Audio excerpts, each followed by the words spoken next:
Have you ever imagined what the borough of Walthamstow could look like in 2030? What would it be like to live in the most green, safe and prominent art hub of London? Tom and Andy are two contemporary artists who wish to build their life together in Walthamstow. Tom grew up in the area and witnessed a growing alliance between the government and art companies in Walthamstow. The recognition of digital art allowed Tom to make a career in one of the most successful art hubs of London.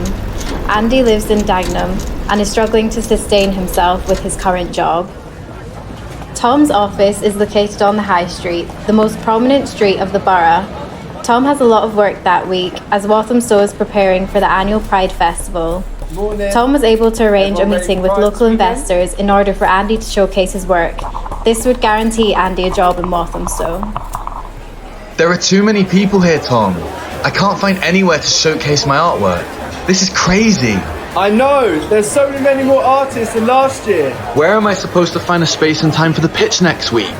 We need to find a space or else you won't receive the funding. Let's just get out of here.